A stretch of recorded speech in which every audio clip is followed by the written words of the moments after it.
Hey there, comic book people of the world. The continuing saga of boyfriends Camili-Cat and Locus, two love-struck superheroes who are stuck in space but separated because of circumstances, continues on in this issue of Love Lost, issue number 2. This was written and drawn by Mr. Class Comics himself, Patrick Fillion. The story for Camili-Cat and Locus is a bit complicated, being that their arc has gone through several different comic book titles and little mini-comics as well too. Luckily though, in all of his genius, Patrick Fillion did do a summarization before this issue started for anyone out there that may be confused as to what's been happening. He also put the corresponding issues in different comic book series that has been part of this series as well too. Major spoilers ahead, so watch at your own discretion. Locus is currently on the planet of Secta with another one of his species by the name of Beetle, or Beetle. They're trying to get off of this planet. Unfortunately, they have no means to do this, so they come up with the idea of gambling their way off the planet. And this is Class Comics, so you generally know that if gambling is involved, there's going to be some sort of sexual aspect involved as well. They don't have enough currency for the buy-in, so instead they decide to trade Locus himself as the currency. Poor Locus. Not surprising, Beetle does not win in this, and unfortunately Locus and him are taken advantage of by the other players that they're competing against. Meanwhile, on the planet Subcutaneous, this is where we have Camili-Cat. Camili-Cat unfortunately is under the impression that Locus is dead, and after a failed cloning attempt, he's just totally hit rock bottom. In order to feel anything, being that he's at that point where he's completely emotionless,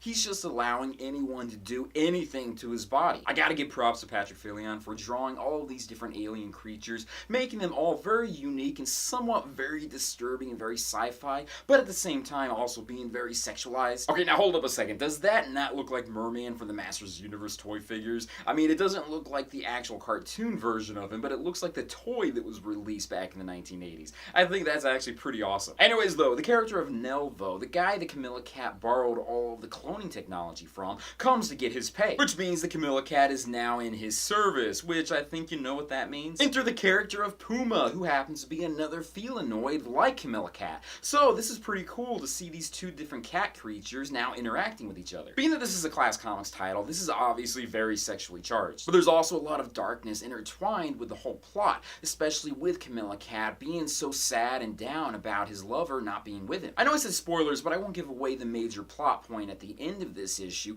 that does give a bit of a positive note and gives you some hope as to what's going to be happening in the future for the characters. At the end of this issue, there's a lot of sketch art showing Patrick Fillion's steps to making this comic, as well as a lot of pinup art of the different characters. Since this is in space, there's a lot of different aliens being shown, and I love the creativity of Fillion. There are several other artists as well showing their skills and their own take on the main characters, as well as the silent edition of this comic book where all of the word bubbles have been taken away so you can appreciate the art itself. This was an astounding book. I am a huge fan of Patrick Fillion's artwork and his direction and storytelling. He does address the fact that this book is long overdue and there's certain plot points going on in the Class Comics universe that are being addressed in different books, so you're not really exactly on the same timeline, at least not yet. I personally thought this was spectacularly awesome. If you're interested in reading this book, you want to go to classcomics.com and you can download a PDF version from them. But let me go ahead and end this video at this point. I feel like I've been babbling on and on about it. Anyways, thank you guys for watching me in this video. Be sure to check out my Patreon site when you get a chance. Check out my social media sites, my websites, and everything else out there. Peace, love, namaste, and I'll see you guys later. Bye. I'm in love with a hero. I think Patrick Fillion really loves to torture the characters he likes the most, in a good way, but also in a bad way. In the good way where it's like, wow, that looks really hot, but if it were to happen in real life, you'd be thinking, oh my god, that poor guy.